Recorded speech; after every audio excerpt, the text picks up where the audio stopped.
ధర్నాలు చేస్తూ ఉన్నారు. యాదాద్రి భువనగిరి జిల్లాలో బీబీ నగర్ దగ్గర ధాన్యం బస్తాలతోనే నిరసన కూడా తెలిపినారు. వరంగల్ వెళ్లే రోడ్డు మీద మరి వాహనాల రాకపోకలు స్తంభించిపోయిన పరిస్థితి. రాజన్న సిరిసిల్ల జిల్లాలో కూడా ఈరోజు కోనరావుపేట మండలం మల్కపేటలో రైతులు ధర్నా చేస్తూ ఉన్నారు. వరి ధాన్యం కొనుగోలు చేపట్టడం లేదంటే రాష్ట్ర వ్యాప్తంగా దాదాపు నేను కోట్ చేసింది కేవలం 4 జిల్లాలు: యాదాద్రి, భువనగిరి, నిర్మల్, కామారెడ్డి, రాజన్న సిరిసిల్ల. ఇవి మాత్రమే కాకుండా ఇంకా చాలా చోట్ల రైతులు గత 25-30 రోజులుగా ధాన్యం తెచ్చిన తర్వాత కూడా ఇంతవరకు కొనుగోలు చేయకుండా, అధికార యంత్రాంగం పట్టించుకోకుండా, పర్యవేక్షించే నాదుడు లేకుండా దయనీయమైన స్థితిలో ఉన్నారు. ఇప్పటికైనా ప్రభుత్వం రాజకీయాలు పక్కన పెట్టి మరి వెంటనే రంగంలోకి దిగి ప్రభుత్వం తాను చేయాల్సిన పని ఫుడ్ కార్పొరేషన్ ఆఫ్ ఇండియా ద్వారా కొనుగోలు చేసి వెంటనే తడిసిన ధాన్యాన్ని కొనుగోలు చేయాలి, తరుగు లేకుండా కొనుగోలు చేయాలి, వెంటనే కొనుగోలు ప్రక్రియను వేగవంతం చేయాలని చెప్పి కూడా మా పార్టీ తరఫున డిమాండ్ చేస్తూ ఉన్నాం. ఒకవేళ ప్రభుత్వం స్పందించకపోతే తప్పకుండా రైతాంగం తరఫున ప్రశ్నించడమే కాదు, అవసరమైతే రోడ్డు ఎక్కుతాం, అవసరమైతే ఆందోళనకు కూడా పెద్ద ఎత్తున శ్రీకారం చుడతామని చెప్పి కూడా ప్రభుత్వాన్ని నేను హెచ్చరిస్తూ మరి మా పార్టీ తరఫున రైతాంగానికి కూడా విజ్ఞప్తి చేస్తూ ఉన్నాం. మీరెవరూ ఆందోళన పడాల్సిన అవసరం లేదు. మీ తరఫున కేసీఆర్ గారు, బీఆర్ఎస్ పార్టీ యంత్రాంగం మొత్తం ఉంది. మీరు ఎక్కడికి పిలిచినా వస్తాం, మీరు ఎప్పుడు పిలిచినా వస్తాం. మీరు మీ పక్షాన మీకు న్యాయం జరిగేంత వరకు, క్వింటాల్కు 500 రూపాయల బోనస్ ఇస్తా అని బోగస్ మాటలు చెప్పిన ఈ ప్రభుత్వం దిగొచ్చేంత వరకు, మీకు న్యాయం చేసేంత వరకు మీ తరఫున ఉంటాం. మీకు రుణమాఫీ జరిగేంత వరకు మీతో ఉంటాం. మీకు బోనస్ వచ్చేంత వరకు మీతో ఉంటాం. మీ తడిసిన ధాన్యాన్ని కొనుగోలు ప్రతి గింజ దాకా కొనుగోలు చేసేదాకా కూడా వదిలిపెట్టం. కొనుగోలు కేంద్రాల్లో ఈ ప్రక్రియ వేగవంతం అయ్యేదాకా కూడా వదిలిపెట్టం.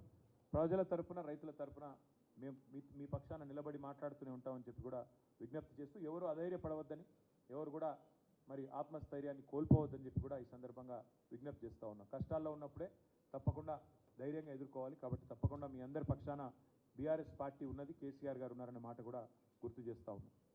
దాంతోపాటు ఇవాళ ఒకవైపు పార్లమెంట్ ఎలక్షన్లు మరి 13 తారీఖు నాడు ముగిసినాయి. ఇప్పుడు మరొక ఎన్నికకు కూడా ఇప్పుడు తెరలేచింది. 3 ఉమ్మడి జిల్లాలు నల్గొండ, ఖమ్మం, వరంగల్, ఈ 3 జిల్లాల పరిధిలోని విద్యావంతులు మరి 27 తారీఖు నాడు ఓటైపోతూ ఉన్నారు. గ్రాడ్యుయేట్ ఎమ్మెల్సీ అభ్యర్థిగా తమకు ఎవరు ఉండాలి అని ఎంచుకోబోతూ ఉన్నారు. ఈ 3 జిల్లాల పరిధిలోని గ్రాడ్యుయేట్ ఎమ్మెల్సీ కాన్స్టిట్యున్సీ ఏదైతే ఉందో 4 సార్లు ఇప్పటికి ఎన్నికలు జరిగినాయి. 4ంటికి 4 సార్లు కూడా మరి టీఆర్ఎస్ పార్టీయే గెలిచింది, బీఆర్ఎస్ పార్టీయే గెలిచింది. గతంలో కపిలవాయి దిలీప్ కుమార్ గారు 2 సార్లు, మరొక 2 సార్లు పల్లా రాజేశ్వరి గారు గ్రాడ్యుయేట్ ఎమ్మెల్సీగా మా పార్టీ నుంచి గెలిచి వచ్చినారు. 4 సార్లు ఈ నియోజకవర్గం నుండి గెలిచిన పార్టీగా మేము చాలా దృఢమైన విశ్వాసంతో ఉన్నాం. రాష్ట్రంలోని విద్యావంతులు మళ్ళీ తప్పకుండా, ఈ 3 జిల్లాల విద్యావంతులు తిరిగి మళ్ళీ కేసీఆర్ గారికి తప్పకుండా మరింత బలాన్ని చేకూరుస్తూ, మా అభ్యర్థి ఒక విద్యావంతుడు, యువకుడు, ఉత్సాహవంతుడు, బిట్స్ పిలానీలో ఇంజనీరింగ్ చేసిన అభ్యర్థి, తర్వాత మాస్టర్స్ కూడా చేశారు. తదనంతరం సాఫ్ట్వేర్ రంగంలో అమెరికాలో దాదాపు 7 సంవత్సరాలు పనిచేసిన అభ్యర్థి, విద్యావంతుడు, ఉత్సాహవంతుడు, తిరిగి మొత్తంగా రాష్ట్ర వ్యాప్తంగా కూడా మరి బలమైన ఒక ఇమేజ్ యువతలో ఉన్న ఒక మంచి విద్యార్థికుడికి బీఆర్ఎస్ పార్టీ అవకాశం ఇచ్చింది సోదరుడు రాకేష్ రెడ్డి గారికి. అట్లాంటి రాకేష్ రెడ్డి గారు మరి ఈరోజు అభ్యర్థిగా మీ ముందుకు వస్తూ ఉన్నారు. ముఖ్యంగా ఈ 3 జిల్లాల్లోని 4,70,000 పైచిలుకున్న విద్యావంతులైన ఓటర్లకు మా విజ్ఞప్తి ఒకటే: మీరు ఈ కాంగ్రెస్ పార్టీ యొక్క మోసపూరితమైన వాగ్దానాలు ఏవైతున్నాయో అవన్నిటినీ కూడా గతంలో విన్నారు. ఈ 5.5 నెలల ప్రభుత్వ ఆచరణలో ఎట్లా విఫలమైందో కూడా మీ కళ్ళ ముందే ఉంది. మెగా డిఎస్సి అన్నారు, అది దగా డిఎస్సి అయింది. మొదటి క్యాబినెట్లోనే సంతకం పెడతా అన్నారు. కేసీఆర్ ఇచ్చింది 5,000 ఉద్యోగాలే, మేము వస్తే 21,000 ఉద్యోగాలు ఇస్తామని చెప్పి రేవంత్ రెడ్డి గారు స్వయంగా చెప్పారు.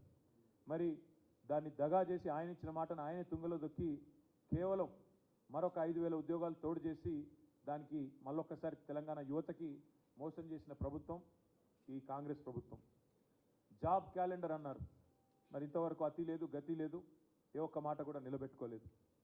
టెట్ పరీక్షకి ఆనాడు కేసీఆర్ గారు ప్రభుత్వం ఉన్నప్పుడు 400 రూపాయలు ఫీజు పెడితే దాని మీద గొంతు చించుకున్న వాళ్ళు మేము అసలు పరీక్షల్లో ఫీజు లేకుండానే ఫ్రీగా పరీక్షలు పెడతామని చెప్పి మాట ఇచ్చిన వాళ్ళు ఇవాళ 400 రూపాయల ఫీజుని 5 రెట్లు పెంచి 2000 రూపాయలు చేసిన ప్రభుత్వం కాంగ్రెస్ ప్రభుత్వం.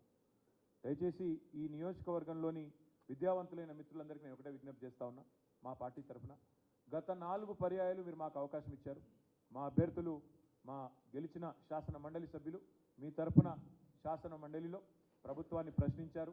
ప్రభుత్వం నుంచి మీకు రావాల్సిన మరి ఉద్యోగాలు కానీ ప్రభుత్వం నుంచి మీకు రావాల్సిన వసతులు కానీ వాటి విషయంలో చాలా నిబద్ధతతో పనిచేసింది బీఆర్ఎస్ పార్టీ ఎమ్మెల్సీలు.